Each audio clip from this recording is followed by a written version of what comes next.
You're listening to the Good Old Boys Fantasy Football Podcast. Now here's your hosts, Kevin, Derek, and Alex.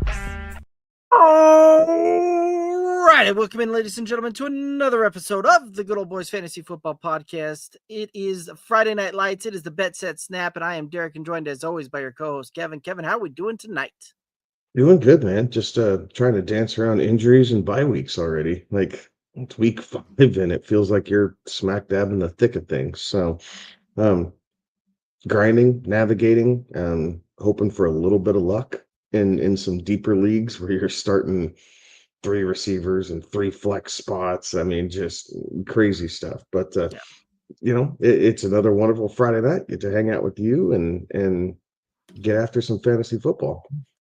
I saw a couple of folks out there that were chiming in and one of those that there is a world in which some poor person ended up drafting Joe Burrow as their quarterback, drafting James Conner in one of the running back spots there, Tyreek Hill as a wide receiver, Malik Neighbors as a wide receiver, George Kittle as the tight end. Like you're pretty well picked over at this point, and not even into week 4 or just through week 4. So yeah. That's tough, right? And just sometimes the cookie crumbles that way, unfortunately. Right. I mean, if you're in enough leagues, then everybody's dealing with some sort of injury or bye week as a fantasy football player. I mean, there's not a single team that's unscathed. I have some that are not as hurt as others.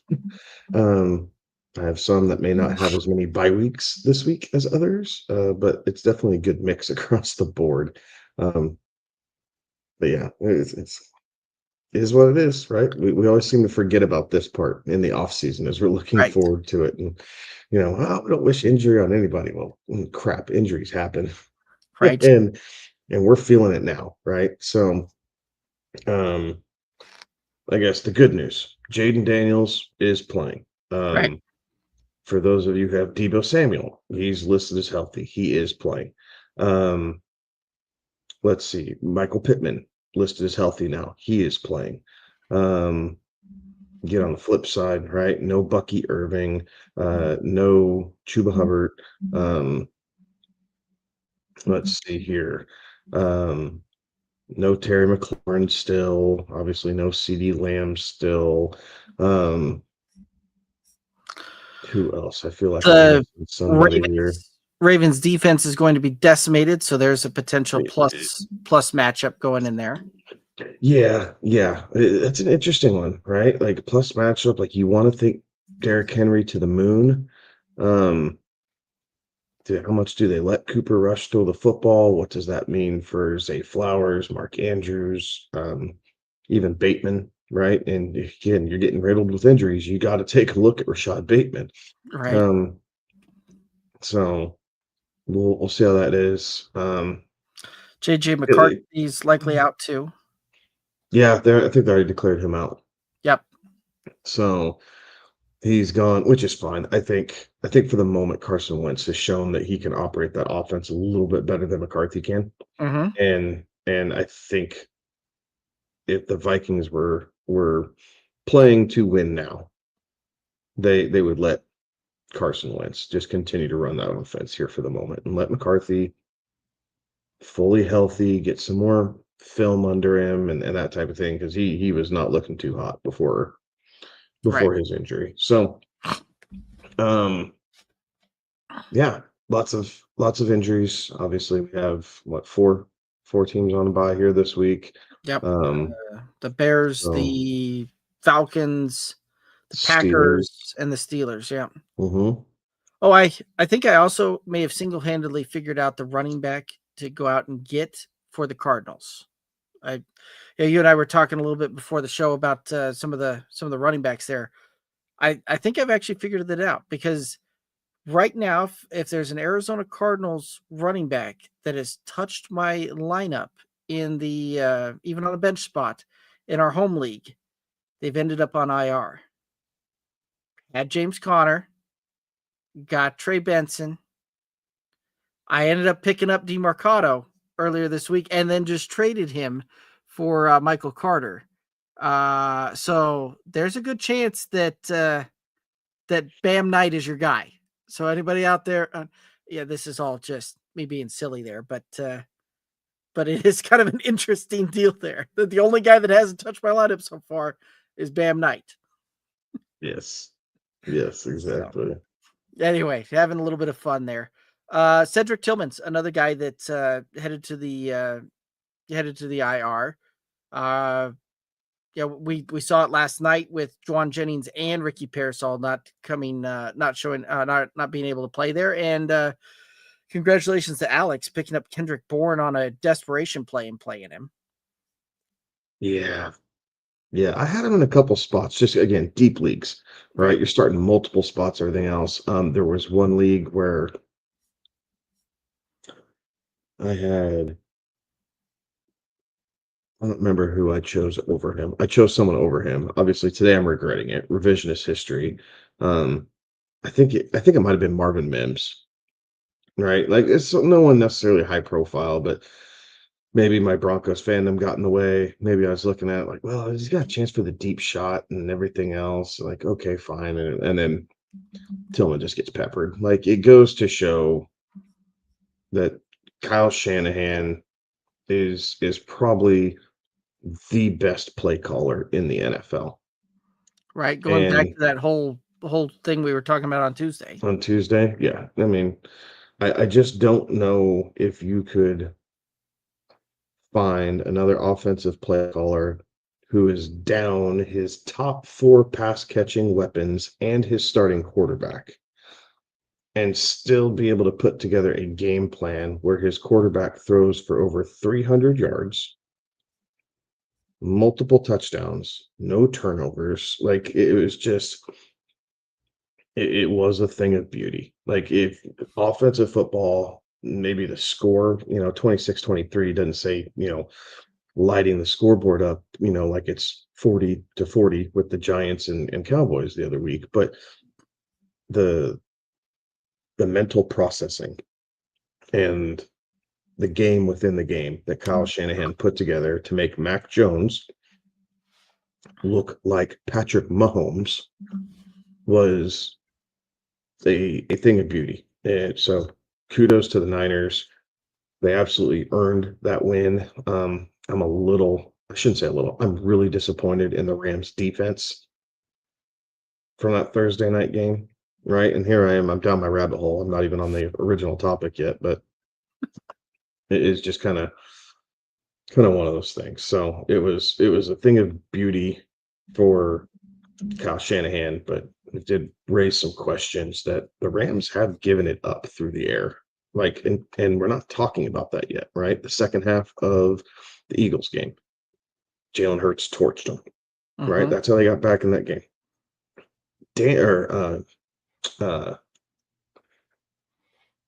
Daniel Jones, thank you, had the interceptions, but he was still driving the ball down the field.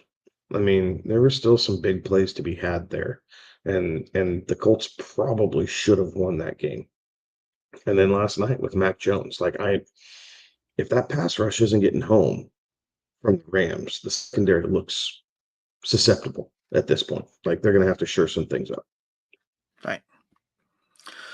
Well, that is the interesting there too. And it's what's also interesting is if you kind of go and you look at the head-to-head matchups between Kyle Shanahan and Sean McVay over the lifetime of those two going at each other.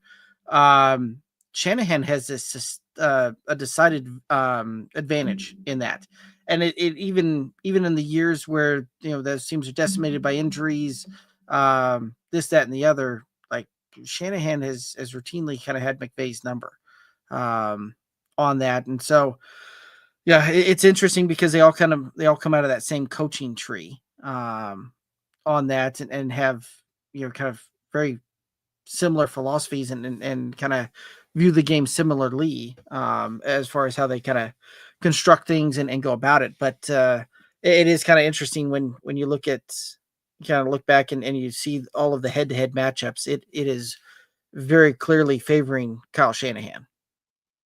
So, but yeah, it was an interesting game last night, right? And they, some interesting calls, some interesting decisions along the way, but ultimately a good game, right? We got to see some free football out of it too. Yes. Yes. So, any other thoughts on the game last night? No, I mean, Kyron, just when you think Kyron's giving up some market share to Blake Corum, he takes it all right back.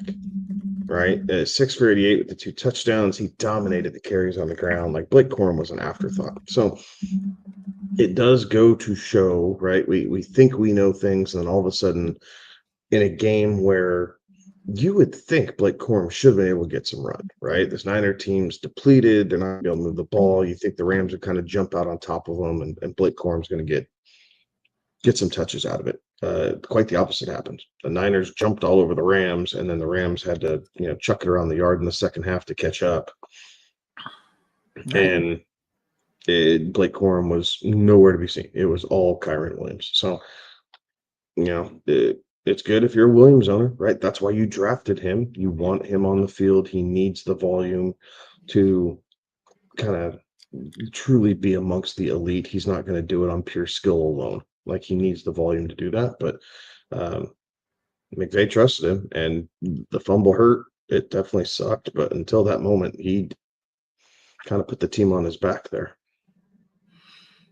Yeah, very true. Very true. And it was kind of interesting, too, the fact that the Matthew Stafford throws for almost 400 yards in that game and doesn't have a single receiver over 100 yards in there, right? Like, it would have anticipated at least one of those players to go over 100, just kind of how Matthew Stafford tends to distribute the ball there a little bit. But no, not a single receiver, single person over 100 yards receiving with Matthew Stafford throwing for like 389. Yeah, crazy, right? Because Puka had 10 catches. Right. Like, if you're telling me, okay, Puka has 10 catches, I don't care who the opponent is. You're thinking, okay, got at least 115 to 135. Like, you're kind of thinking there in that 80, what was it, 80 some odd yards. Devontae Adams had 83 or something like that. Yeah, I think Devontae had 88. I think Puka had 85. Kyron Williams was up there a little bit, but nobody even cleared 90 yards on that one. Right. So it was very interesting to see how that one kind of looked and worked. So, but yeah, we do have a few questions kind of coming in here, both through the chat as well as over on TikTok. Any other news notes we want to hit up, or should we start heading into these questions? No, let's hit up the questions. I bet a bunch of them cover things that we were going to say anyway. Yeah, fair enough. All right, we're going to start over here on some of the YouTube stuff, and it's looks like a bunch of kind of tight end questions. Theo or Tremble? I think that's Theo. Theo. Okay, I would say that's probably Theo Johnson that the person's referring to, and I would agree with that. Darren Waller, yes or no? Over what? Doesn't have any other context to it. Just saying Darren Waller. I mean, he's got red zone upside. He's the biggest receiver that Tua has. Obviously, we saw last year when Tyreek went down, the offense got more centered around the tight end. I don't think that Darren Waller is going to recreate what we saw last year, but I do think that he's going to be a very big red zone target for Tua, just because everybody else is pretty slight of frame. They're more quick twitch, where Darren Waller is able to kind of body up and box out for the football. So right, if you're in a pinch, yes, like I would tell you there's plenty of better options, but I mean, if you're in a pinch, then yeah, right. If you have Tucker Kraft on a bye, yep, like Kyle Pitts on a bye, yep. I mean, something like that. But I'm not playing. Yeah, I'm not worried about Cole Kmet. But I'm not starting him over the likes of I'm not starting him over Dalton Kincaid, right? Even Kincaid's 3 touchdowns already. Yes, Waller had the one good game, but it's a good matchup against New England. Hawkinson, I'm still playing him over Waller. Like your standard top 12 is still there. Hunter Henry over Darren Waller this week. So I'm not going to get too cute, but if I have a guy at a buy, yeah, I'll smash yes and go. Fair enough. Strange or Waller? So Brenton Strange or Darren Waller? I want Brenton Strange because he's on the field so much. So Strange has I think he's yet to be in the end zone this year, if I'm remembering correctly, but he's on the field for like 85% of snaps. Right. So He also doesn't have a opportunity is higher for Brenton Strange. Waller, you need the touchdown to get there. Strange has been getting there without falling into the end zone. Obviously, a tougher matchup against the Chiefs, but if you believe that the Jags are going to be playing from behind and that Kansas City is going to carry the momentum that they had last week against Baltimore going up against Jacksonville, well, then you like the Brenton Strange thing because you're thinking negative game script and they're going to have him get out and run some routes. Fair enough. The Brenton Strange also isn't carrying an injury designation into the weekend either, right? I would be surprised if Darren Waller doesn't play at this point, but he is still carrying an injury designation throughout the week with some limited practices. So worth noting on that. A lot of Brenton Strange questions. Brenton Strange or Juwan Johnson, another guy that had a did not practice on Wednesday and limited practices the rest of the week, in Juwan Johnson. So Juwan's matchup is better, right? Like there's no doubt about that. But there's a possibility that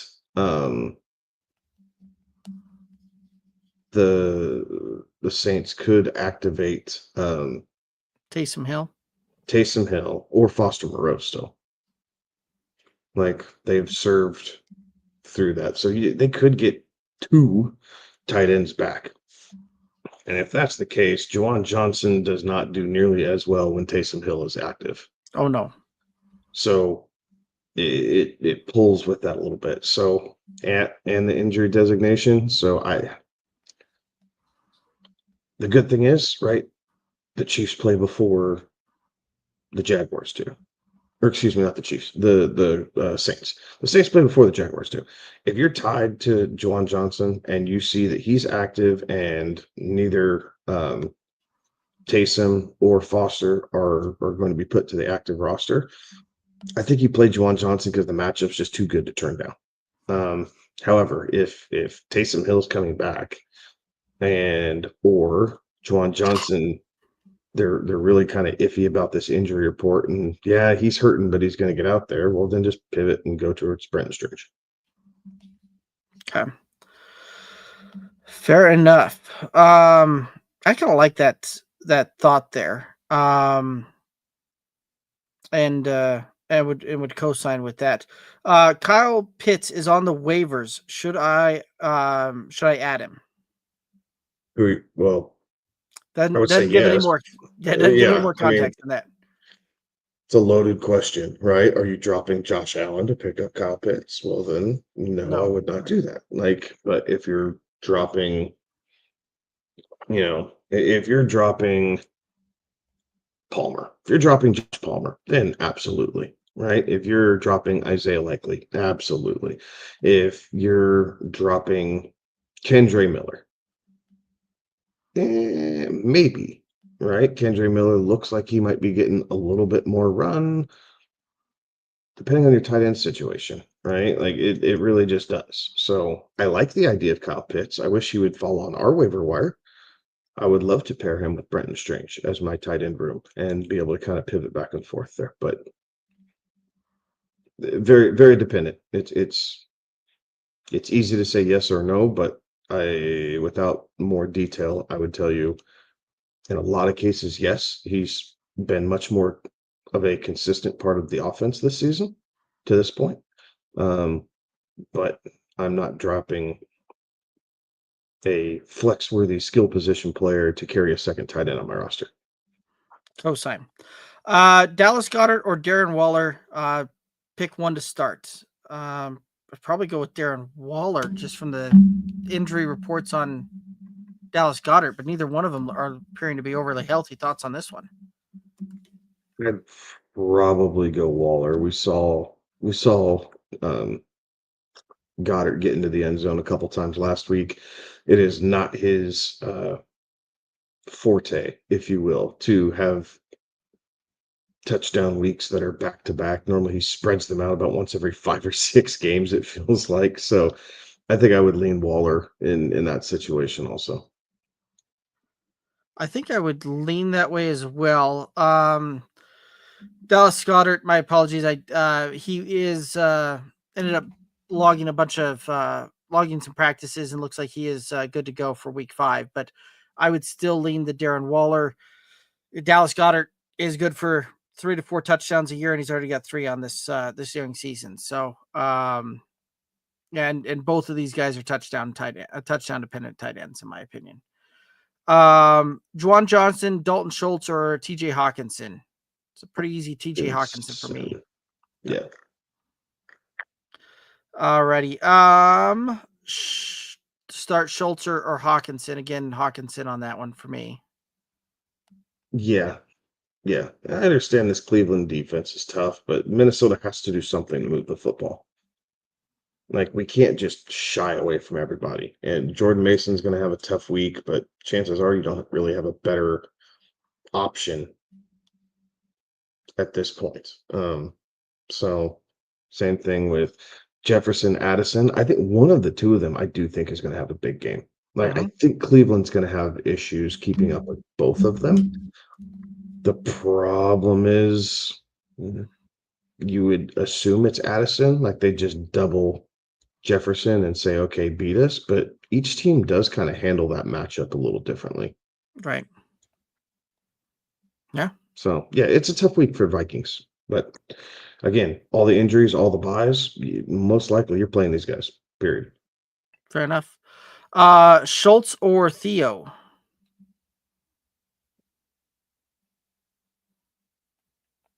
I'd probably lean the Schultz side of things.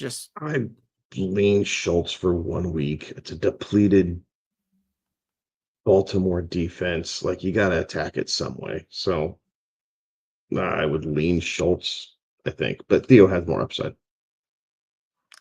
Fair enough. I do believe that. Oh, there's another one out there. Bond, Slayton, or Malik. That must be Malik Washington. Talking about wide receivers and kind of a depth play there. Darius Slade. Okay. I don't know that I have any differing opinions on that. The Bond's a sneaky guy, but I would agree with that thought there. So that's all the questions that I saw come in through the TikTok there. Let's go ahead, and we got a ton of questions coming in through YouTube and some of the other streaming channels right now. So let's hit those up. So Tober saying that they are upset that they didn't start Tongs last night. They're streaming tight ends right now. Should they start Strange, the Jets tight end, or the Giants tight end? So for everybody out there, Jets tight end, I'm assuming, would be Mason Taylor is who he's probably referring to there. And the Giants tight end probably referring to Theo Johnson on that one. Who would you start, Strange, Johnson, or Mason?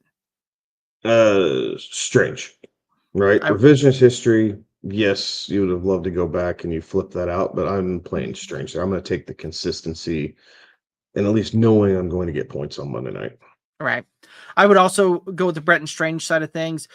Mason Taylor is an interesting stash kind of candidate, and a guy that I wouldn't mind necessarily putting on my roster and especially if I'm streaming the position, right? You're oftentimes might have 2 tight ends in the on a roster at a time there for a streaming type of deal or doing the tight end by committee type of strategy there.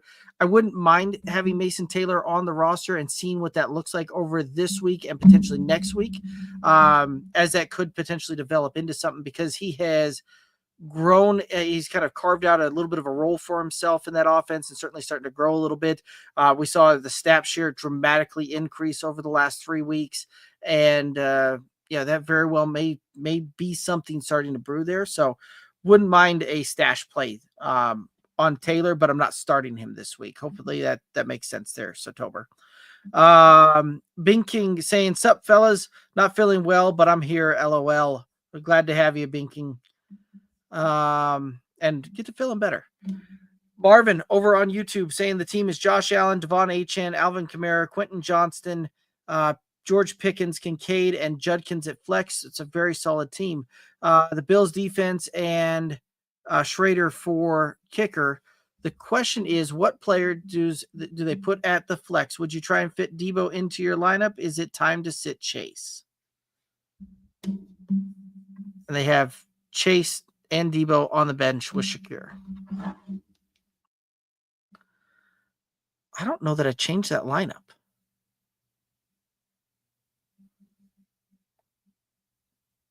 Yeah, I don't know what you do. I don't know what you do. Right, Debo with this heel issue. Again, he really didn't practice this week. Kind of got cleared late for the game. I think you got to play Pickens as the Cowboys' number one receiver. Quentin Johnston, you play him until he disappoints you. Right.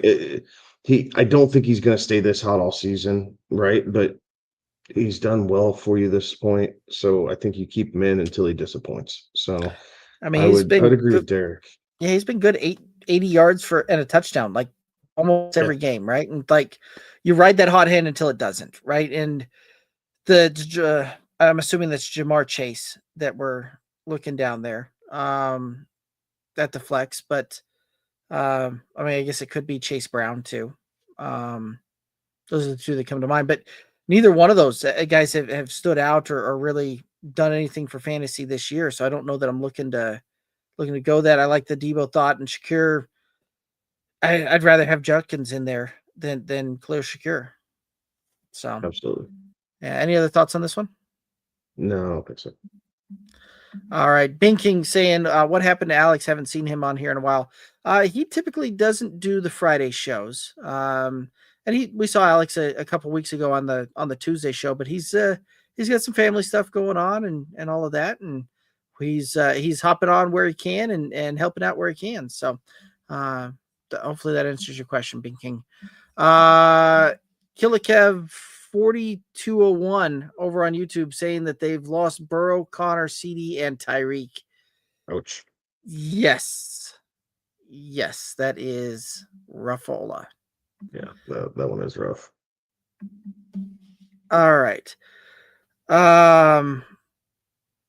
Rushmania is in the house. The Rush man over on YouTube wanted to let us know that Rushmania is here. Killikev is over on YouTube saying Michael Carter, Rico, Woody Marks, got to pick two. Rico and Woody. Yeah, I would agree. There's a lot of reports out there that lead to a lot of ambiguity right now in the Cardinals backfield. Right. And I've seen reports drastically countering each other, right? I've seen some coming out saying that DeMarcado is going to be the first and second down back. I've seen some say that Michael Carter is going to be the first and second down back, and that DeMarcado is going to be the pass catching guy, the 2-minute guy. Seen others saying that Bam Knight's going to come in and he's going to be the 1-2 thumper. There's a lot of this that's just, until we see this play out, until we see what this Cardinals offense is going to look like. And even if you ask me next week and we get some idea here, I may tell you the similar approach. I am taking a bit of a wait and see before I'm trusting a starting lineup spot for any of the Cardinals running backs at this point. So it's a very simple Rico and a Woody Marks. Rico kind of the only show in town in Carolina with Chuba missing. And with Woody Marks, we've seen his role kind of grow, and we have at least an idea of what to expect there, I think. Any other thoughts on this one? No, spot on. Like the Connor and or Benson, they weren't necessarily off to great starts to begin with, right? I addressed this a couple weeks ago, right? The Cardinals offense just looks off. Like they were finding ways to win, but it looks funky here at the moment. So I'm not playing Carter or DeMarcado this week. I want to see how it's going, unless I'm absolutely pinned in. But like with this question, you had a pivot, right? You play Marks and you play Rico. Yep. Next week, it might be a little different, right? If Chuba Hubbard comes back, maybe then you have to reevaluate. But for now, I like the idea of keeping Michael Carter or DeMarcado on the bench. I would agree. Mario chiming in saying, "Greeting, fellas. Is the lack of banana consumption the reason so many 49ers are getting hurt? I guess they must be, not having enough potassium." So here's a thought to kind of go along with that, though, is we knew coming into the season that the 49ers wide receiver room was really thin. Mm-hmm. Did they almost get overworked? Like, did they not have enough camp bodies? And so these guys have an extra however many reps, right? And it's just leading to some of that fatigue. Now, we knew Ayuk wasn't going to play. Right. Kittle has had hamstring issues in the past. So I'm not even going to say that's crazy. Juwan Jennings had an ankle and a calf thing last season, and then he had it in this year, leading up into the end of the preseason, and he wasn't really in camp because of his contract dispute. So, I mean, it's crazy. Sometimes it's just that year, right? Normally, I think it's California teams in general. Like, I feel like the Chargers are always injured, right? The Niners kind of are too. Like, they're just riddled with injuries. There's something about, I don't know if it's all the, like, I shouldn't even guess. I just don't know what it's about. But those two teams seemingly always have key players missing games. Right. So, yeah, I who knows? It could be any number of things, but I think you're onto something when you talk about the, where they're at in that depth chart and coming into the season, because they, because of kind of everything that came through, right? They had a whole bunch of injuries coming into camp. So, but a good question nonetheless. Ezekiel saying, should I flex a Charbonnet or Henderson? I feel like this is one of those questions that no matter how we answer, it's the other guy who's going to go off. That is 1,000% the way that's going to go.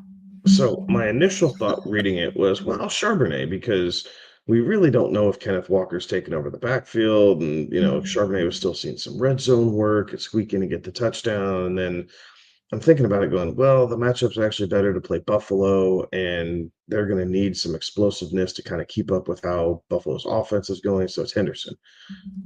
So I'm sure you're looking at the same thing, right? That's why you have the question between the two guys. So I'm going to lean Travion Henderson by the slimmest of margins. And I mean, I think these guys could finish within like half a point of each other, or one could go off and break a long touchdown run and kind of blow it wide open. But I think Henderson and his explosiveness leads me to lean towards him as opposed to Zach Charbonnet and guessing whether he's going to get the red zone carry or if it's going to go to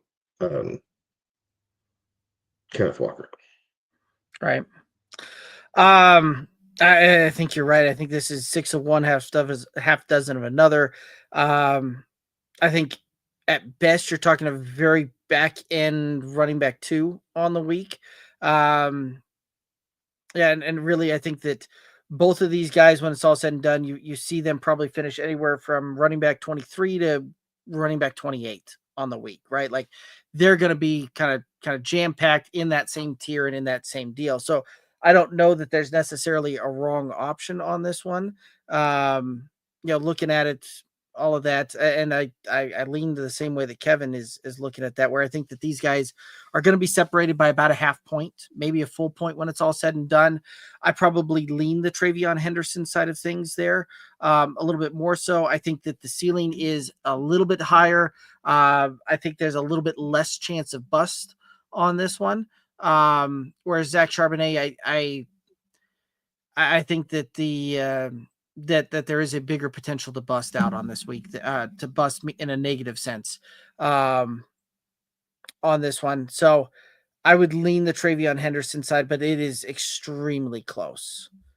Rushman saying, okay, good, saying all the right things so far. It's good to know. Thank you. Glad for that feedback. Dustin over on YouTube saying, what's up, fellas? Pick 2 full point PPR. Pittman, Dobbins, Woody, Carter, DeMarcado. Dobbins is a for sure yes for me. Man, I'd tell you Pittman's the other one. I would lean that way as well. And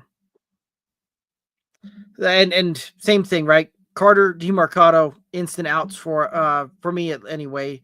For what I was talking about earlier, I want to see what this offense looks like for a week or two before I start looking into it, because all the reports seen coming out on what people are thinking that this offense is going to do and how that's going to look and work is so kind of opposite of each other and split right now that I'm not putting much stock into either one. So I want to see who really is going to be first, second down back, who's going to be pass catching back, and what that looks like going forward. How close is Woody and Pittman for you? I don't know that it's that close, right? Woody had a good game. I like Pittman's matchup against Vegas, right? Like, I think they both have plus matchups. And with that being said, I'm going to take what we've seen as far as the rapport between Daniel Jones and Michael Pittman over one good game from Woody Marks. Right. Now, if Woody does this again, yes, it's a depleted Baltimore team, but if he's able to do it again and we truly see that shift, right, as he's taking over and Nick Chubb is kind of falling back towards a second fiddle type role. Yeah, we can reevaluate maybe after this week. But for now, I'm playing Pittman and Dobbins as the clear-cut starters on their team. Yeah, I would agree with that as well. I do think that Dobbins was kind of the slam dunk for me, and I think Pittman is the safer choice there as well. I do like the matchup for Woody Marks against that depleted Ravens defense, but I lean the Pittman side and I lean the J.K. Dobbins side more so. Dustin also asking Ertz or Kelsey, thanks. Yeah. Like, grab the oldest tight end room you could think of. You're not necessarily wrong with that thought.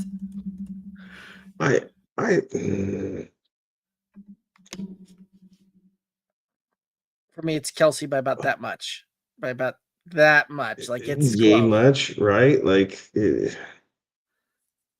think I'd agree. It's Kelsey by yay much, but honestly, I think Zach Ertz probably has more upside. Like, I think Kelsey gets you a safer floor. I think Zach Ertz has the possibility of this just kind of being one of those games, and getting you some upside there. Right.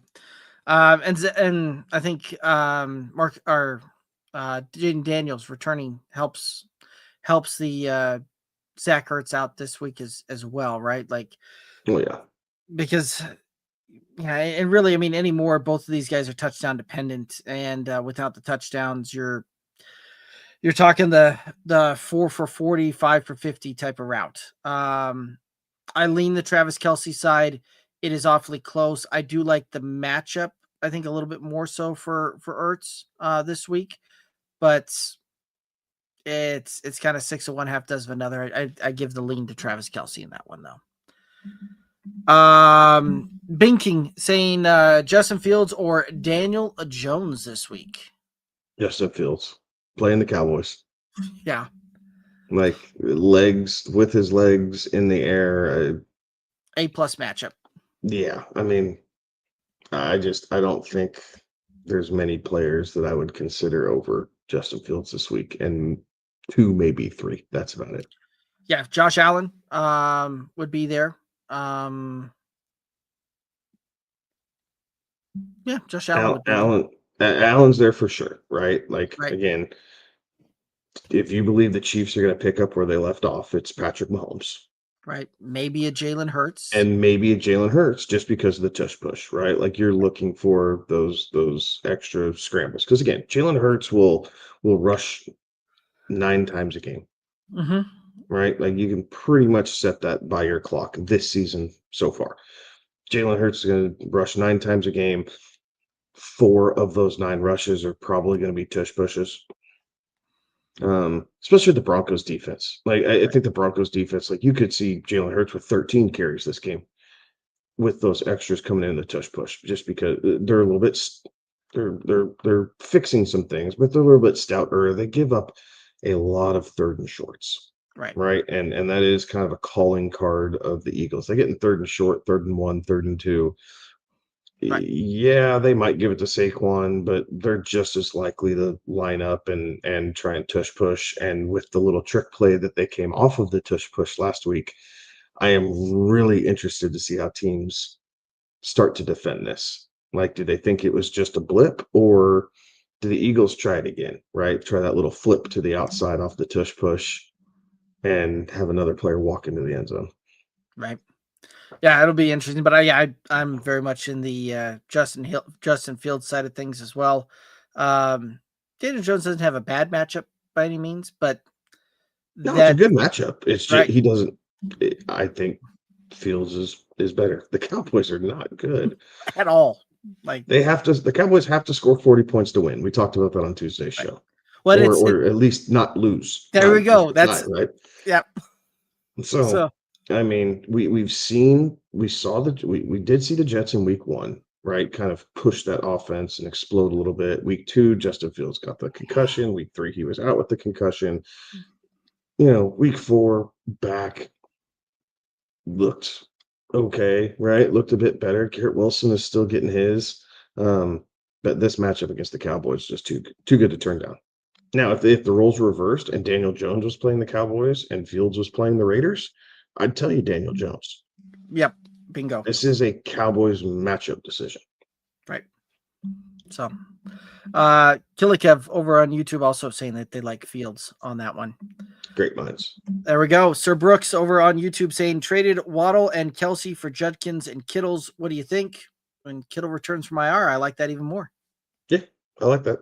Listen, the Browns have, in quick fashion, decided that Judkins is going to be the clear, unanimous number 1 back. Like, we were week 1, we were all trying to figure out, okay, like, is it a 3-headed monster now? What's going on? And now it's no question. Like, it is Judkins' backfield, and everyone else is just spelling him for a play or 2. Right. Speaking of the Browns, I'm going to throw this question out there for the chat and see if we can, if everybody can get all of the answers on this one. And I know you know the answer, so we're going to give the chat a chance here to do it. The Browns making a change at quarterback, and the Browns' new starting quarterback there now has 6 former Oklahoma 6 quarterbacks that started a game at the University of Oklahoma, now starting this week in the NFL. Can the chat name all 6? And go ahead and throw those down there. We'll kind of get to those as we keep coming through. Technically, not all 6 are starting this week. Interesting. Go ahead and throw that one out because I had not heard that. Oh, you're right. Nope, you're right. There is one of them that is on a bye. Mm-hmm. So 5 starters, another one that is clearly their team's starter, but they're on bye this week. It's a good point. So let's see if the chat can name all 6, even with that, and hopefully they also pick up on that hint too. So should have 2 of them kind of down there with the lead up there. All right. Rushman saying nice. You guys have good analysis. Appreciate that, Rushman. Millie Mills saying, what's up, fellas? Not much, Millie. You know how we do it. It is Friday night. It is the Bet Set Snap, and we're having lots of fun. Rushman saying that they like this show over on the YouTube. Appreciate that. Binking saying you should, Rushman, to liking the show. So I like it. We got the chat chatting back and forth there as well. Millie Mills saying that they are starting a tight end this, and I cool with that. My opponent drafted the whole Broncos team except Nixon Sutton, and I'm not starting a tight end. Okay. I'm not quite sure where the question. Understand. I'm not quite sure where the question my brain is. Broken. Oh, okay. I think Millie Mills says he's not starting a tight end this week, and and they're cool with that. Their opponent drafted the entire Broncos team except for Nix and Sutton. So he's going up against a team made up of Dobbins, Broncos Harvey, Troy Franklin, and Marvin Mims and and Evan Ingram. Broncos defense, special teams, and Will Lutz. Lutz. Yeah, I like it. Yeah, that would be a hard team to try and win with. Rushman saying that Binking, I'm impressed, and that Rushmania is not easily impressed. So I'm glad we're impressing people and they like the show. That's awesome to hear. Ezekiel over on YouTube's trade Dobbins for Addison. This is an interesting one. So, I guess on the surface level, I don't know that I hate that, as long as Carson Wentz remains the starting quarterback. But if McCarthy comes back, I don't like that at all. Like, I'd rather take my chances with Dobbins. Part of it's going to be your roster construct, man. Like, if you have the running back room and you really didn't need Dobbins, then yeah, all right. If you need the wide receiver help, I think that's fair. I think it's fair compensation, but Dobbins has been really good here to start with, for as a 9th, 10th round pick, and maybe even later in some formats. Right. Like, he's cracked your starting lineup, so I'd tell you you're getting great value out of him. I would tell you that the Broncos ran 80 plays last week, and so I'm not necessarily, like, going back through and looking at this, I don't know that I'm convinced that RJ Harvey's getting more. It was just the Broncos ran 80 plays, and Harvey got the bulk of the fourth quarter work. So right. I can play that on both sides. If that is a move that you feel like you want and need to make, thumbs up. If you're thinking about it that hard, I would tell you it's probably because maybe you don't do it and you run Dobbins out a little harder. Yeah, a lot of that has to do with roster construct as well, right? Like, I like having the depth at running back there. Yeah, if you're trading for Addison, unless you've been hit pretty hard with some wide receiver issues there and injuries there, I don't know that necessarily. You might sneak Addison in there for a week or two, some bye weeks, some fill-in type of things, but I don't know that necessarily moves the dial for me. I would still lean on the Dobbins side, but it is I could see why you'd want to do it, but again, some of that's going to depend upon your roster construct and what that looks like. If you're hurting a wide receiver, okay, I'd probably do it. If not, I'll still take the depth at running back there. Binkin saying, what wide receiver scores the most fantasy points this week and why? That's one. 3 options that just hit the top of my head with this. Number 1, and they're not in any sort of order. Number 1, Nico Collins, because they're playing a depleted Ravens team, and if this Houston Texans team will go as Nico goes most weeks. So he's one. Number 2, Garrett Wilson, because the Cowboys. Like, we've kind of beat that down, so I'm not going to get into that diatribe again, but playing the Cowboys. And then number 3 is Amon-Ra St. Brown, because he's playing the Bengals. Right? So the 2 of the 3 traditionally have not had a good defense here in a while. The Ravens, a little bit different, but if you're going to beat the Ravens this week, you're going to beat them through the air, right? You got to assume that the pass rush isn't going to be there. Not having Roquan in the middle helps a ton. And they're also down. What's their cornerback? Marlon Humphreys. There we go. Yeah. Sorry, had to take a second to think of that. So I would tell you, for me, it's one of those 3. I'm open for debate on which one of those 3 we'd like to go with, Derek, but I would tell you that's what comes immediately to mind. Right. I like him. I like those calls a lot there. I like the Garrett Wilson side. Had you asked me last night going into it, I would have said Puka Nacua would have also been at the top of that list there as well. And there's still a chance that he gets there, right? Like he had 10 receptions, 85 yards, and a touchdown. Like it's going to take 20 fantasy points and a half-point PPR to top that. Again, though, right? Like it's an easy one to say looking back, but even coming into this week, I would have had Puka at the top of my rankings going in there. So, right. So Puka, I think, deserves to be in the conversation, right? And for Binkin's purposes, I don't know that necessarily counts because I think he's looking more for thoughts around some DFS plays and over the weekend and all of that. So we'll go ahead and remove Puka from that thought there as well. One other name that I would like to add into that would be Amon-Ra St. Brown, right? The Cincinnati Bengals. Sorry, I missed that one. I don't know how I missed that. I don't even listen to my words, Derek. No, you're right. You're right. I was looking at the chat and you did say Amon-Ra. But yeah, I fully co-sign on your list now. So I don't have any other ones to add there. I was trying to look through and see if there's any other ones, but no. I know some people would like to try and say a JSN, but I'm not necessarily signing off on that one there. I think that Seattle and Tampa Bay is going to be just a kind of a gritty, grimy game when it's all said and done.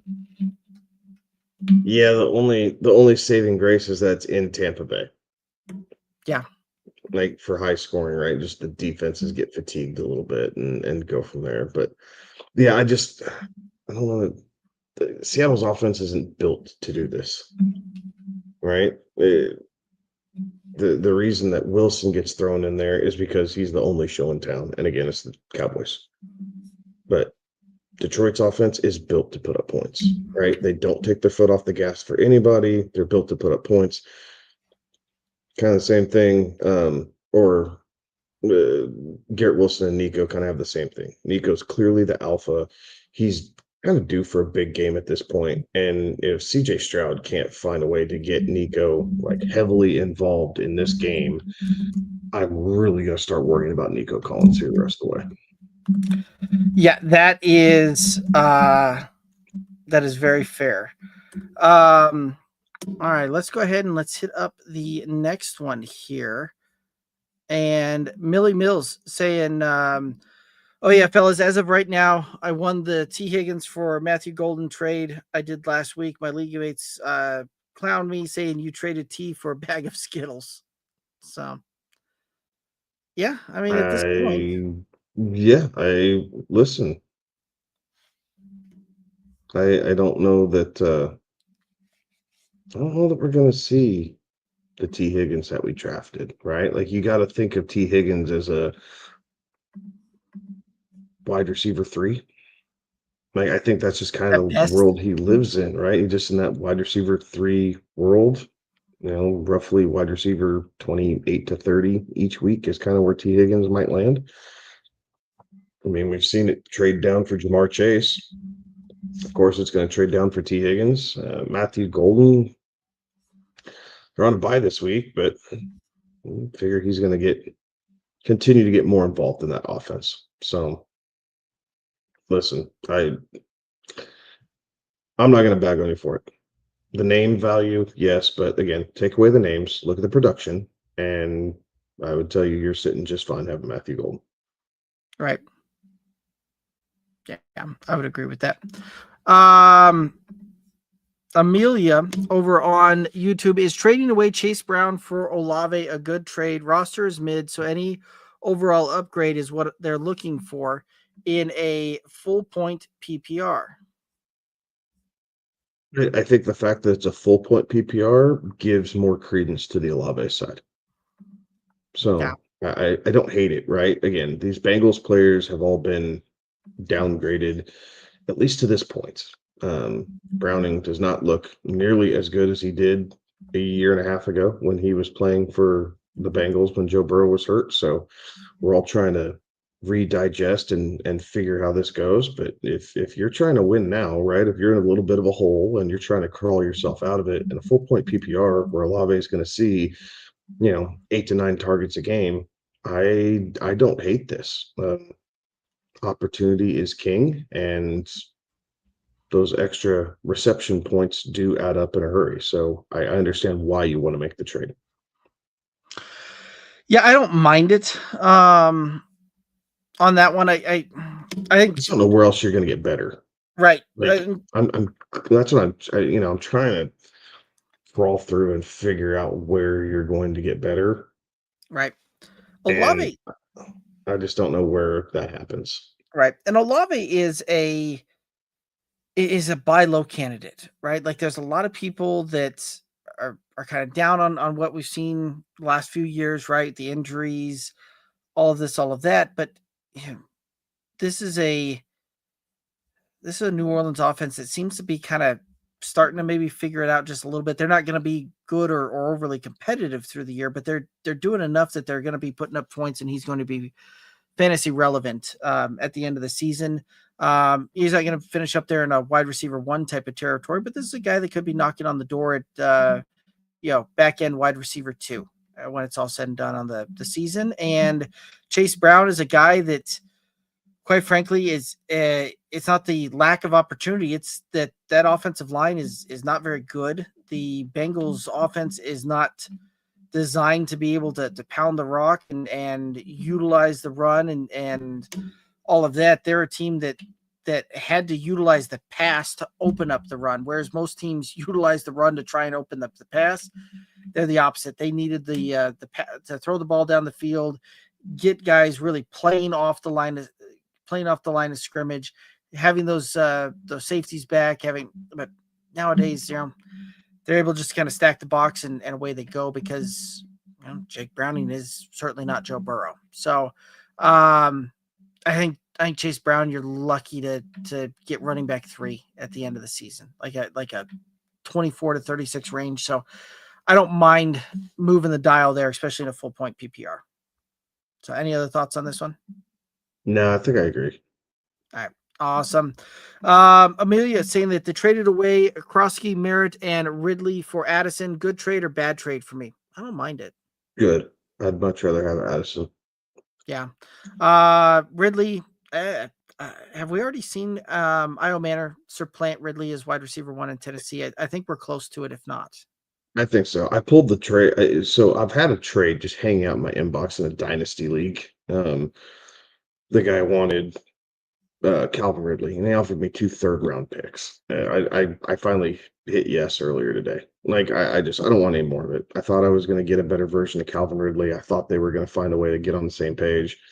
Io Manor, it just needs to be on the field more, right? Like as he becomes more comfortable, I think Io Manor could have a really strong back end of the season as he continues to be on the field more.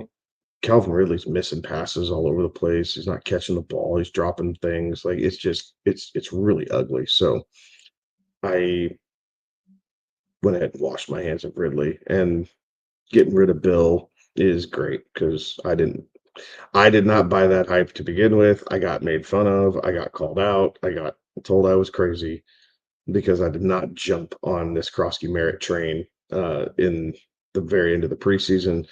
And I'm waiting for my apology letters, and somehow they never come.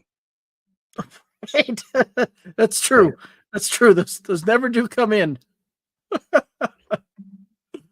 I like it. But yeah, and the fact that you were able to have somebody else deal with the suspension on that and the missed time on that, and then you're able to trade and move on with that. I like it. So I think it's a well done there, Amelia.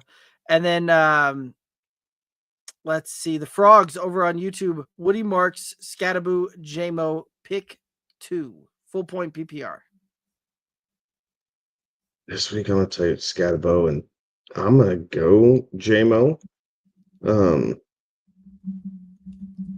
I don't know that I would completely hate anybody if they went with Woody Marks. But Scatterbo for me is a clear one.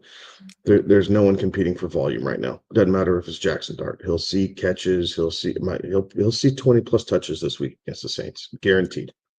Right. Guaranteed. And yeah, and the Saints' porous defense as well. Like, I think Scatterbo's the slam dunk, smash yes, move on that one.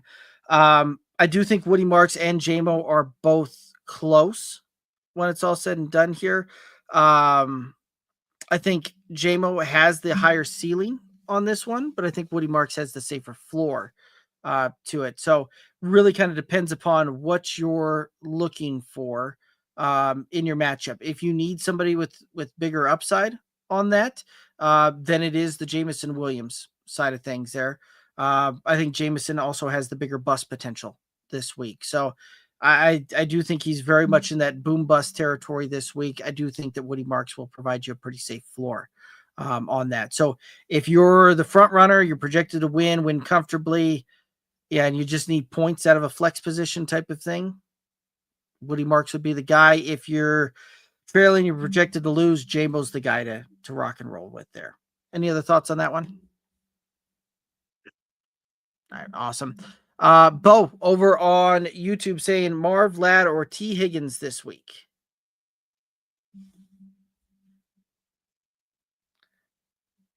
Would have never have thought preseason, had you asked me if in week 5 we'd be getting a question with those 3 names in the same question, that we'd have that, right? Because I'm assuming that's Marvin Mims, Ladd McConkey, or T. Higgins. Oh, see, I was thinking Marvin Harrison. Oh, that could be too. So that you're probably closer in there. I would imagine that probably be more of a deal. But damn, I'm so torn here. I need Ladd McConkey to have a resurgence so bad. I'm gonna tell you it's Marvin Harrison by a hair, and then Ladd, and then T. Like I just, if I can find a reason to not play T. Higgins right now, I'm going to use it. And as frustrating as Ladd McConkey was last week, he's still seeing targets. Him and Herbert, just for whatever reason, are not quite on the same page at the moment. Maybe it was one game. Ladd will be okay. And I need to keep telling everybody that, because I need to remember it too. Ladd, by the end of the season, will be okay. Like, he is not having a great stretch here at the moment, but it could take, this could be the week where everything flips. So I'm going to go Marvin Harrison by a hair. Getting into the end zone last week, I think, did a lot for his confidence. We need the same for Ladd McConkey this week against Washington. We need him to get in the end zone and build his confidence up. T. Higgins, I'm going to say pass against Detroit. I don't want any part of that. Right. Yeah, I'm right there with you on the T. Higgins side. Like, we've got to see something before I'm going to put him back into my lineup, right? Like, that's a desperation play for me if I'm doing that. Ladd McConkey is getting close into that almost desperation type of play there as well for me. But at least I feel more confident about what the Chargers offense is going to do. And this very well may turn into a bit of a shootout, right, between the Chargers and the Commanders this week. Really kind of depends, right? Both of those defensive have been a little bit, over the last couple of years have been stout on the stouter side. But we've also seen the offenses be explosive here and there as well. So it could be interesting there. Marvin Harrison Jr., I think, is probably the better bet there. I think he provides the safest floor and has the least bust potential between the 3. Dub Woods 2, full point PPR, just traded Pickens and I'm assuming that's Quentin Johnston for CMC and Woody Marks. Other running backs, Jonathan Taylor, ETN, Aaron Jones, Pacheco. Wide receivers are Chase, AJ Brown, Devontae Adams, Jamo Ridley. Tight end Ertz. What do I do now? I'm 2-2. Do I trade for any other wide receivers or running backs? Here's something dirty. If you don't believe that the Cincinnati Bengals are going to get their offense fixed, what would you say about packaging Jamar Chase and AJ Brown for either St. Brown or CeeDee Lamb. Yes. I'd also want another wide receiver back there, but yes, I'm. Oh, pick some Stephon Diggs. Right. Right, Jordan right. Addison. You could Jordan Addison, right? Like pick wide receiver 3. Chris Olave. Ricky Parasol, Chris Olave. Like, see if you could do something like that. But if you can, I think that's kind of where you don't need help in your running back room. Holy smokes! And I guess with just getting Pickens, you probably don't want CeeDee Lamb. So I'd be hitting up. I'd be hitting up. Oh, the way I'm reading that is the that St. Brown owner, or even the Garrett Wilson owner. See if you can do Jamar Chase for Garrett Wilson straight up. Like, who knows? Like, but I would try to move off of Chase or AJ Brown. I would not want to deal with the headache of both of them for the rest of the season. Right. So at least one of the two of them, I would try and see if you can pull off the name power and flip them. You can add Ridley to it. Chase and Ridley for someone. AJ Brown and Ridley for something. But get away from a headache and get a receiver in there that you can start alongside Devontae Adams and feel really confident about week in and week out. Right. Try and go get a Michael Pittman. That would be another one too, right? Like looking at this as the piece, right? Like, I don't know if I'd want that one to start. Oh, no. Yeah, that's the cherry on top type of move, right? Like AJ Brown for Rashee Rice.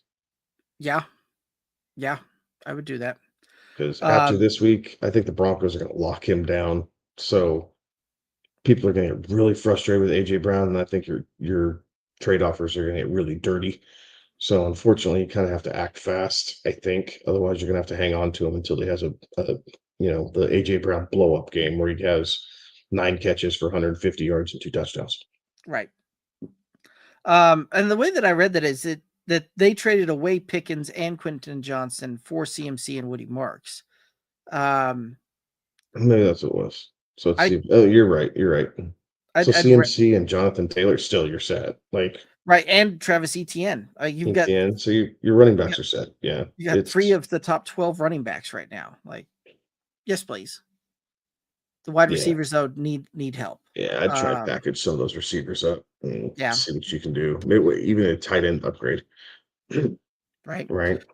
Like that could be an interesting one there, right? Try and see if you could get do Chase and Ertz and send them off for right. Garrett Wilson, Amon-Ra, either one of those guys, and then try and also pull off I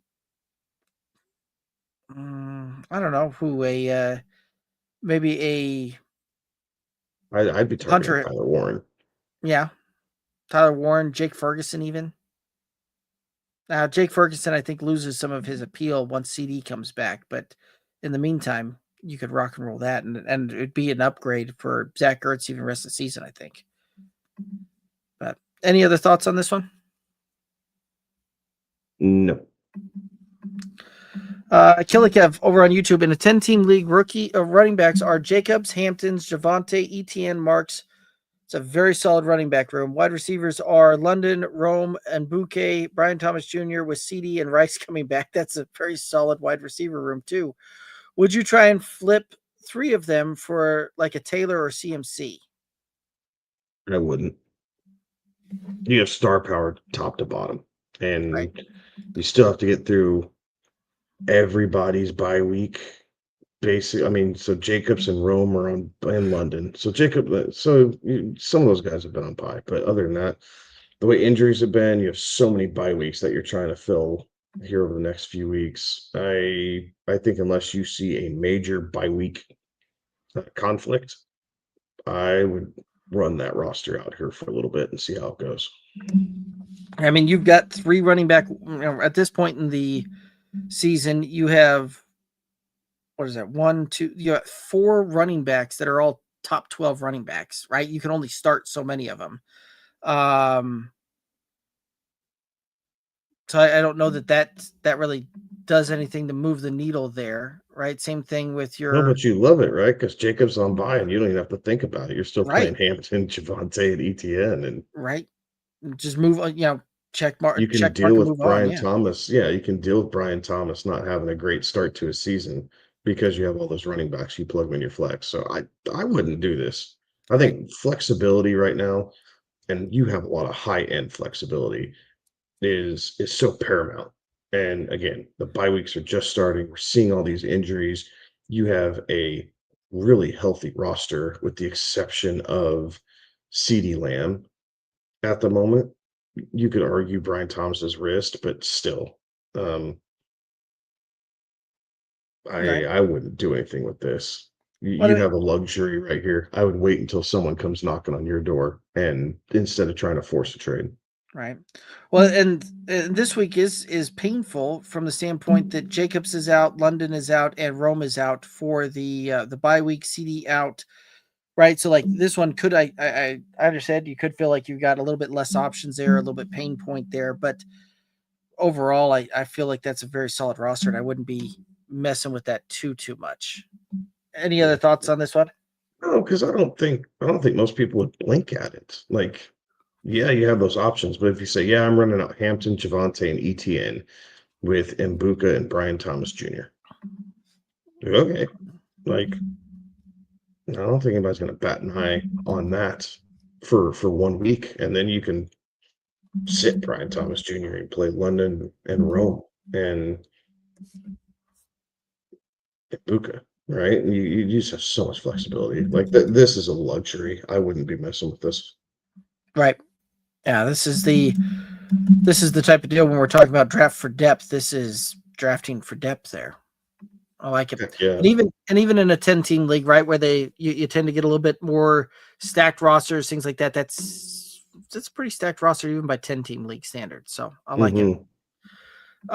Brent over on YouTube asking Woody or Waddle this week. Full point PPR. Thanks, fellas. Wow. Yeah, I would agree, right? As much as For much this as I week, I want to see this, right? Prove it to me, Woody, and then maybe I change my mind. But for this week, the Dolphins, they got out of desperation mode by beating the Jets, but they're not there yet. Like they still have a ways to go. So the passing game should run through Jalen Waddle. I would agree. Binking chiming in, and this is, I believe, an answer to our question earlier about name the quarterbacks that are now the starting quarterbacks in the NFL that have also started a game at Oklahoma. There's 6 of them, and Binking chiming in saying Mayfield as Yep. one of them. That is correct. So again, for anybody else that didn't quite catch that question, we're throwing it out there, right? With some of the quarterback changes that have happened recently, there are 6 quarterbacks that are now the starting quarterback for for an NFL franchise that have also started a game at quarterback for the University of Oklahoma, and looking to see if we can name all 6. Bo over on YouTube, and I think we already answered this one. Marv Ladder T, we did answer that one. Go ahead and move on. Dub over on YouTube, full point PPR, 10 team league, 2-2. They traded up. We already answered this one as well. But they're looking at what we upgrade. I don't know that our answer changes much there on that. Looking to potentially flip the Chase and AJ Brown to try and prove it at wide receiver and or tight end.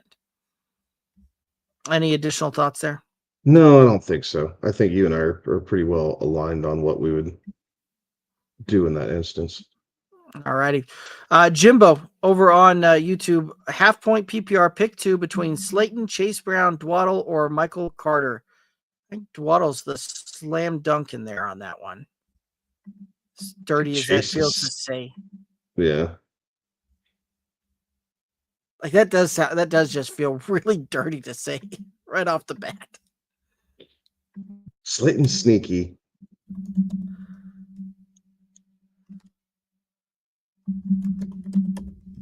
But yeah, I think it's Darius Slayton and Rico Dwaddle.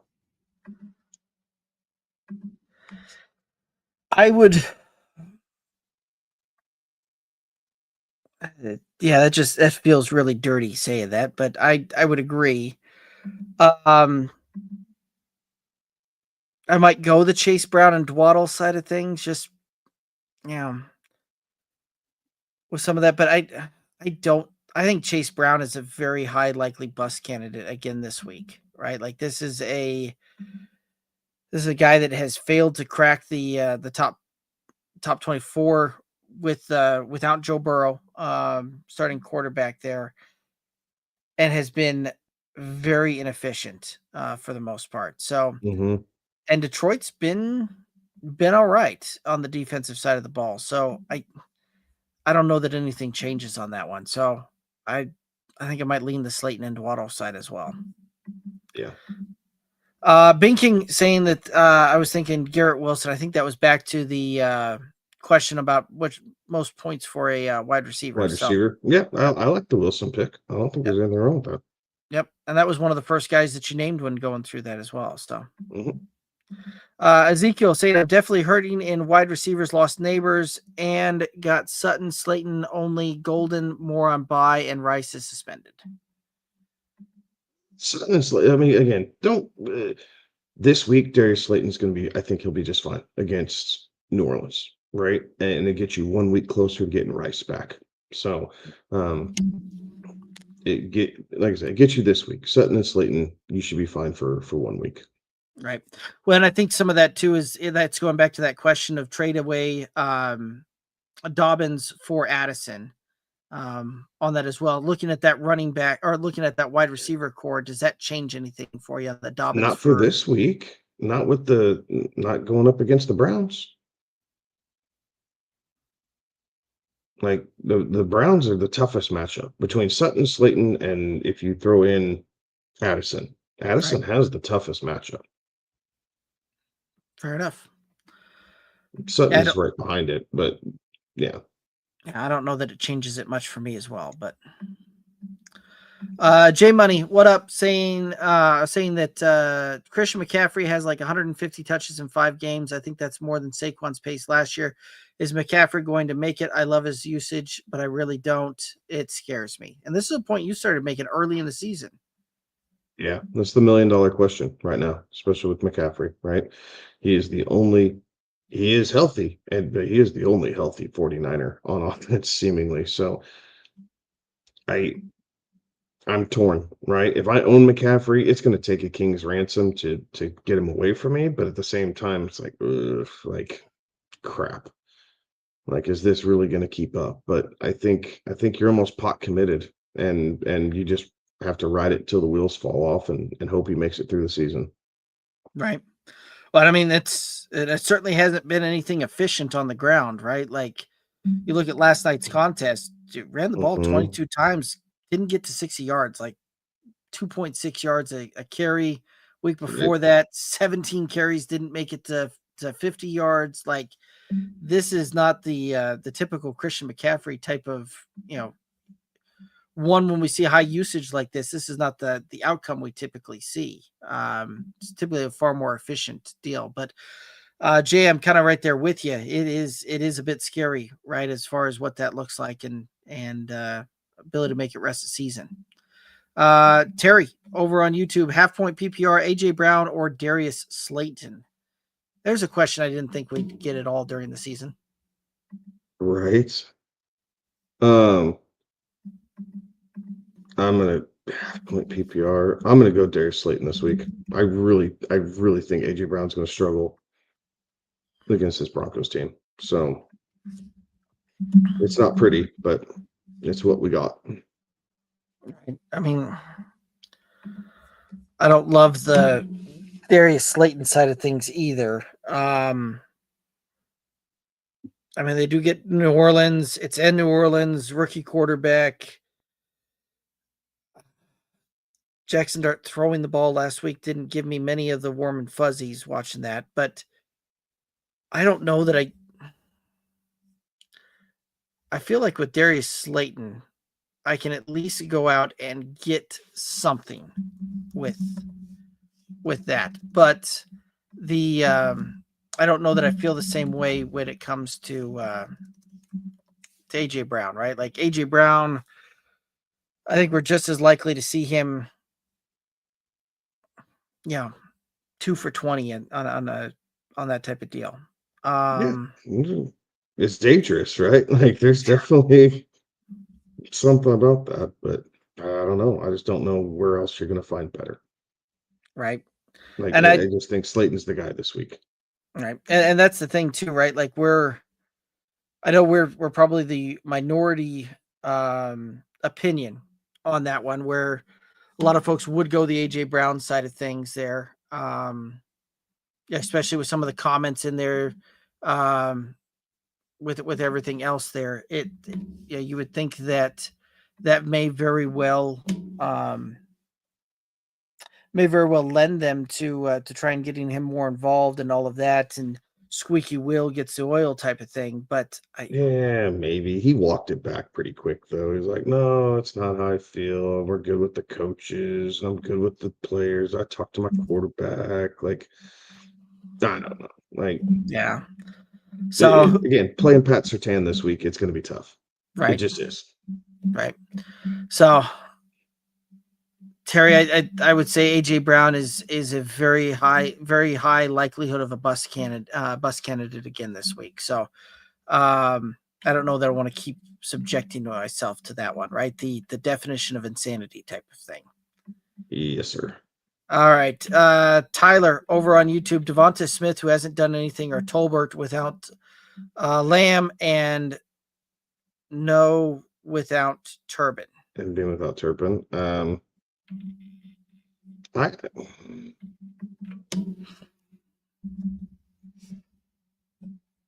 think Tolbert this week, as crazy as that is.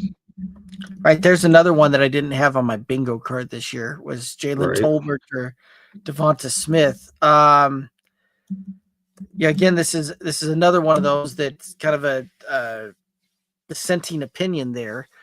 But I think I might lean Tolbert as well. Yeah, it's ugly, but I don't think you have a whole lot of reason to trust Devonta Smith here at the moment. So you just kind of have to hope that it rolls out the way that you want it to, and you get him to fall into the end zone maybe, or I don't know, deep pass. Right. I mean, I feel like Tolbert's probably a pretty surefire for 4 to 5 receptions and 45 to 60 yards. Right. Like Yes. I feel like I can slate that one in there pretty good. With Devonta Smith, you know, the talent is certainly better and the ceiling could be higher, but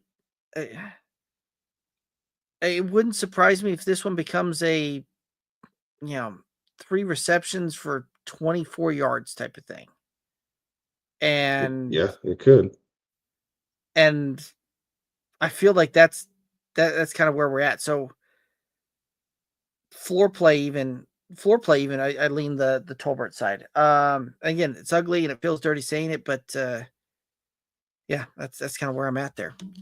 Any other thoughts on that one? Nope.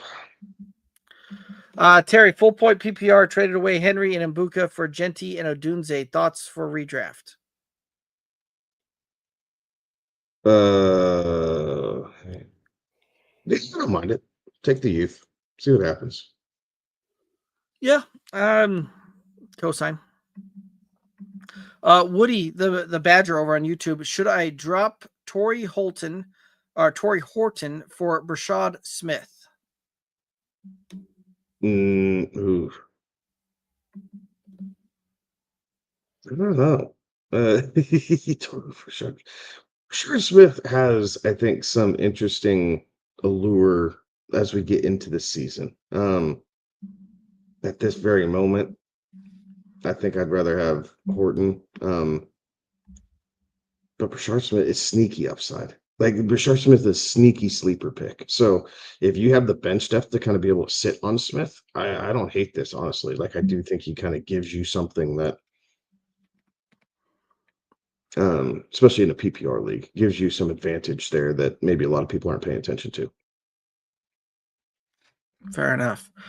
Yeah, I would agree with that. This has to be a very deep league if that's really kind of where we're leaning into Torrey Holton for Brashad Smith. Yeah, it ain't sexy, but hey, it might work. Right.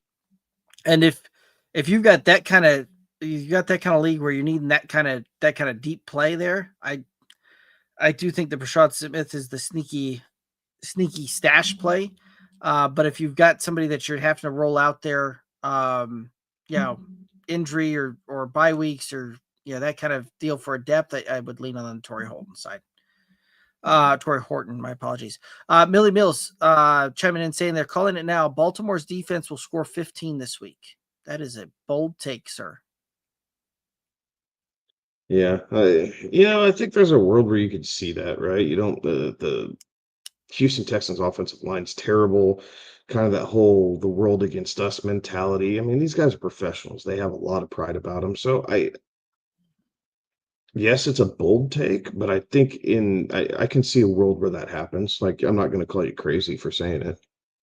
No, I certainly do think that it is bold there, especially with them being depleted as much as they are. But I'd have told you the same thing if you told me that the Niners were going to come out and just manhandle the Rams the way they did in the first half there, right? Last night. Like, I'd have told you that was an extremely bold take going into that game. And sure enough, that one would have been right there, right? So certainly can see a world where it can happen. And to your point, right, these guys are professionals.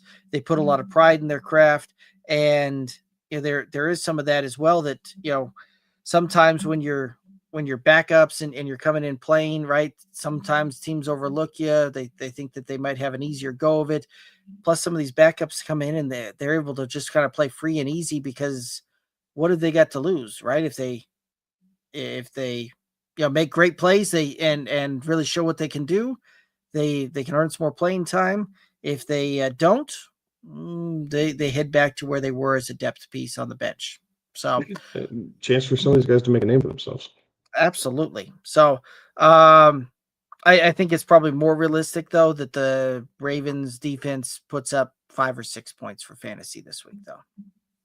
So Amelia over on YouTube, should I start Dart, Wentz, or Young this week?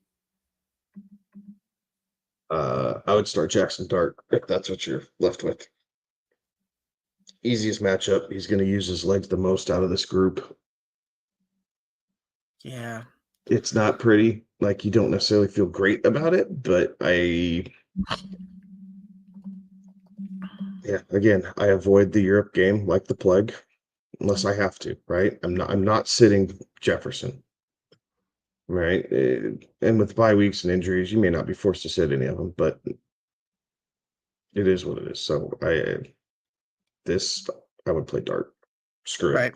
it. YOLO. I like it. The only time I don't mind the overseas game playing them is if they stayed the week. If they were already over there, played the week before, and then they stayed the week through to play another one overseas. Like, that's about the only time I don't mind playing guys there. But I would agree with you. As much as I wasn't impressed by the Giants offense and how that was looking and working in the bits and pieces of that game I picked up on this last week. I think that's it. Right. That Browns defense is legit. Like, that is a really good defense. The Bryce Young side of things, it's a ho-hum deal, right? Miami hasn't been great, but they've been good enough. Their defense has been okay at times there. So I do think it's the Jackson Dart side of things. Killikev saying you guys are great. Love that word luxury. Haha. So I like it. Mega Brick, full point PPR, sit one between Olave, Slayton, and Jamar Chase. Again, another one that I didn't have on my bingo card coming into this season. Yeah, I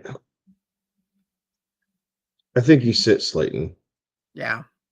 Again, Jamar Chase still has such a high ceiling. I think Slayton's going to have a good game, but I would not sleep well at night if I told you to play Darius Slayton over Jamar Chase at this point. So I think you run Chase out for one more week. See if his frustration carried through the game against the Broncos, and they try and actively get him involved early against a pretty tough Detroit Lions defense. So it's not going to be easy, but let's see if they try and force it to him, make him a focal point. Right. I mean, Jamar Chase is a very big boom bust candidate this week, right? Darius Slayton is just kind of there. Olave, I think, will have an all right game there. So I would agree with that. Mega Brick asking to start Kyler or Herbert this week. Herbert. Yeah. Much as I don't like saying that, I think you've got to go Justin Herbert as well, right? Kyler, I think, is probably a top 10 QB this week, which is kind of a bold take in itself from the standpoint we haven't seen him finish that high on a week yet. But I think Justin Herbert has the ability to be a top 5 quarterback at the end of this week. So still the Herbert side. Mega Brick also asking full point PPR start Justice, Bill, or Trevor Etienne. That has got to be a very deep league there. Woof. Yeah. Justice Hill. That's who I'm thinking that is. If you believe that the Houston Texans are going to possess a lead in the second half of this game, and that forces Baltimore out of their game script, and that Cooper Rush has to throw the ball, Derrick Henry's not going to play. It's going to be Justice Hill. So right. Bill, I think he's going to be sitting at 33 to 35% of snaps no matter what, between him and Chris Rodriguez and Nichols. Like, there's really nothing Bill can do at this point other than, if he's able to break one ball out and kind of earn more. But right now, Washington's split pretty evenly between their 3 running backs and Trevor Etienne. I think he'll see some, but I think Dowdle's going to see a lot of work this week for Carolina. So I don't know that I'd want to bank that on him. So I'd tell you it's Justice. Wow. Yeah, Justice Hill. Yeah, I mean, I think for Justice Hill to be relevant this week, it does take that scenario that you just talked about, that Houston's going to have to game script. Yeah. Yep. He's going to have to jump up. He's going to have to make something happen there. And it's going to be because of passing work and trying to come back there. Or it's going to take him breaking just an absolute monster of a run, right? Which we've seen him do. He's got some wheels to him. But if Baltimore is either winning that game or has that's a close game, I don't know that we see Justice Hill really even see the field much, if at all. Yeah, I think the snap share could be very similar between him and Bill. So it was really a coin flip for me. And I could be swung either way. I think that Justice Hill might be the smarter move, but I don't feel pretty about either one of them. Trevor Etienne is a very distant third in my book, but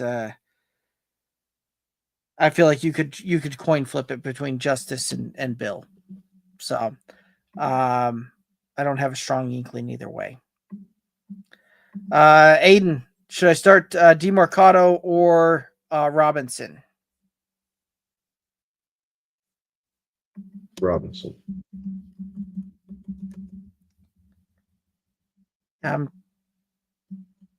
Give me Wandell. Again, these targets got to go somewhere.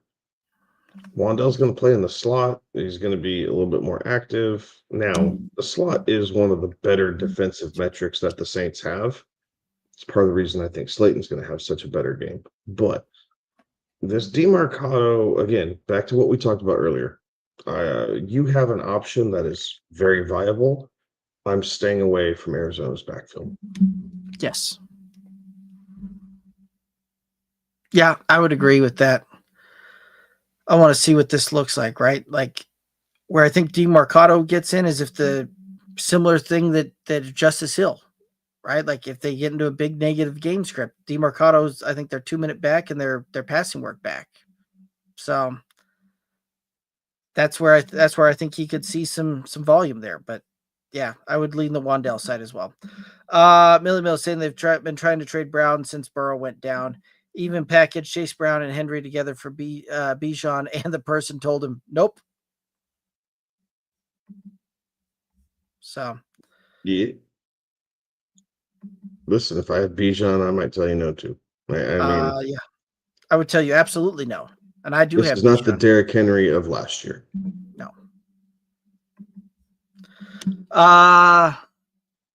By Varo, and I know I butchered that. My apologies. Over on Twitch saying full point PPR just traded JSN and Woody Marks to receive Drake London and Jalen Waddle. Wide receivers are Jefferson, Waddle, Jacoby Myers, Wandell Robinson, London. Running back Scattaboo, Harvey, Jacobs, Swift, and I stashed Miller, Benson on IR, and the tight end is Bride. Are there any other pieces here you'd be looking to offload? And if so, what would you be looking to get? Who would you be looking to get with the pieces? Man, I like your wide receiver room. I think you did well there, right? Jefferson Right. and London, right? You're going to be your standouts. Jalen Waddle, now that Tyreek's down, is a possibility, but he's got pivots. I like that. Obviously, McBride, we love that.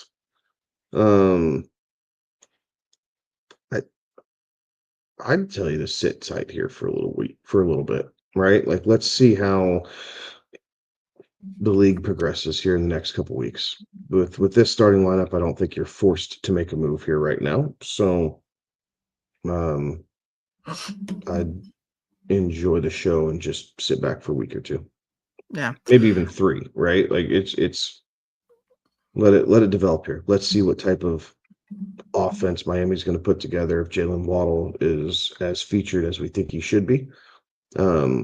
But we know London and Jefferson are both the clear ones. Scatterbo is going to see a ton of volume. He was starting to outplay Tracy before Tracy even went down. So Scatterbo sees a ton of volume. Jacobs, Swift is not a bad third running back to have on your team here. So I like the roster. I really do. And its overall construction.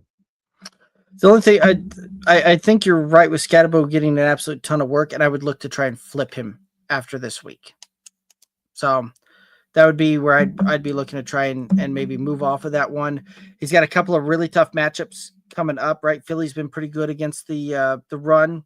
Then he's got Denver. So it's Philly, Denver, Philly coming up there. And I think that we see him kind of return to the norm.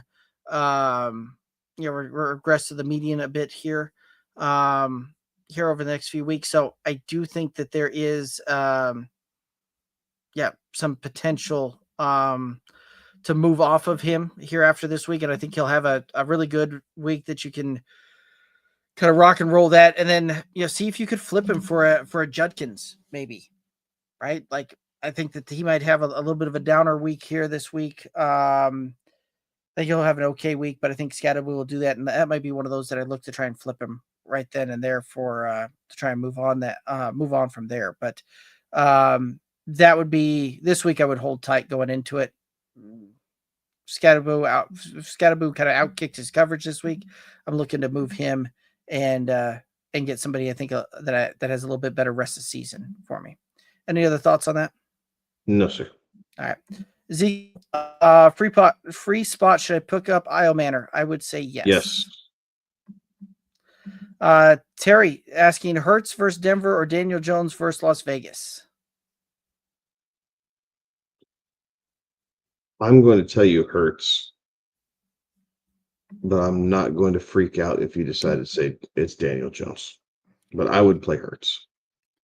I would as well. The matchup is, not great for either, not great for Hurts, but I think he's got to just knows how to play big in these big games, though, right? In a game where they feel like it's going to be tight and everything else, like it's a clunky offense right now. They don't look as smooth, but they're still finding ways to win. Like, they're undefeated for a reason. This game could be 17-13, but Jalen Hurts could have both touchdowns just as easily as not. Right. Right? So 60 yards on the ground, 180 through the air. Like, it's not the world's greatest stat line, but when you get the rushing compensation. absolutely. Yeah. So I would agree with that. Daniel Jones does have an okay matchup heading in here as well, but I would lean the Jalen Hurts side as well. I think both of these guys do have pretty good games, but right when we kind of go back to the Justin Fields question from earlier in the night on who would start over Justin Fields this week, Jalen Hurts was a name that came up there. Daniel Jones was not. So I kind of base that back onto tying that back into that question there. Tingley, hey, happy Friday/Saturday, guys. If Juwan Johnson doesn't play, should I pivot to Ertz, Mark Andrews, Tremble, or Mason Taylor, or should I roster one of these guys already? And it's a full point PPR. Mark Andrews would be my initial gut. I'd pick Andrews up already if you have the roster spot to do it. Right. Again, I don't think Juwan's going to keep this pace all season. He started out great. They're going to get a little healthier between Foster Moreau and Taysom Hill, and Taysom and Juwan don't mix well in that Saints offense. At least we haven't seen it to this point. Maybe they've cracked the code with this new staff, but until then, I don't think so. Right. I would agree. Aiden over on YouTube asking Hunter Henry or Dallas Goedert full PPR. Hunter Henry. And it's not close for me. I would agree. So awesome. Hang 20 over on Twitch. Hi, would you trade Henderson? If so, who do you think you can get? I'm assuming referring to Travion. That would be my assumption as well. So my short answer is I wouldn't trade him. Like, he's a rookie. He's going to take time. Like, the talent will rise to the top. You drafted him for a reason. You're not going to get fair compensation for the level that you drafted him at. I would hang on to Travion Henderson. I would love to get my hands on more Travion Henderson right now. Like, I haven't been able to find the right package that I'm okay with, but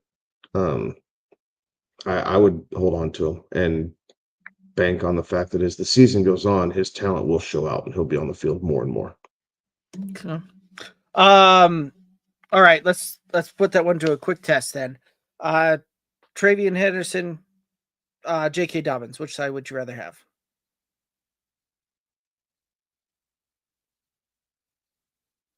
I think if we're looking at the rest of the season. Yep, it is rest of the season. I would tell you Dobbins by a slight hair, but I'm willing to take that injury risk. But I'm also a Bronco homer, and it's hard for me to say no to what Dobbins is doing. Okay. Let's go Travion, Jordan Mason. Trivia. Okay. Travion, we're assuming Chuba Hubbard bounces back here and is healthy. Chuba Hubbard or Travion Henderson? Travion Henderson. Okay. Offensive line issues in Carolina scare the shit out of me. Fair enough. Keyshawn Judkins, Travion Henderson. I'd go Judkins because he already owns the backfield. I'm not waiting for it to happen. Okay. That's kind of where I would draw the line too, right? And basically kind of looking at a lot of these guys that are ranked ahead of Travion Henderson right now in rest of season. And Judkins is the one that I immediately go, yep, that's a smash, move on. The other guys before him, I'm kind of right there with you on that one. The only one that's really close would be the J.K. Dobbins side. So, Hang 20 asking about Brees. You could trade Travion Henderson for Brees Hall. I might do that.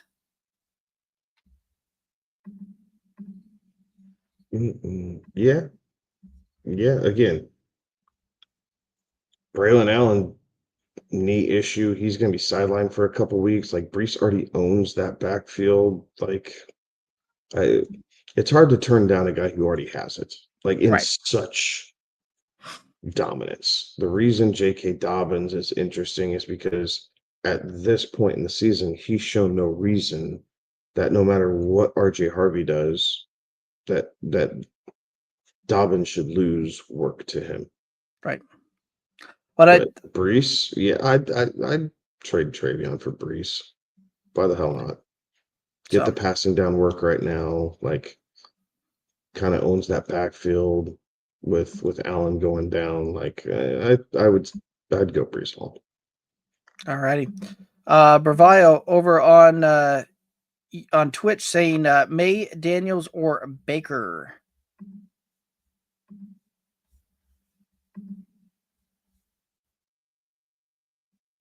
So I'm gonna go Drake May because